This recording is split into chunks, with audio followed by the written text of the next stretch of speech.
आणि मला भारती विद्यापीठमध्येच मास्टर ऑफ सोशल वर्क करायचं होतं, MSW करायचं होतं.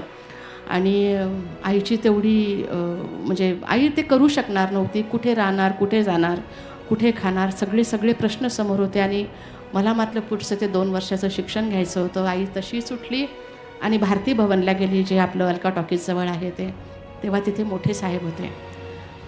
आईला फार नंतर लोकं ओळखायला लागली. आईच्या कामाविषयी फार नंतर लोकांना माहिती झाली. पण त्या काळात तर फार जण ओळखतही नव्हते.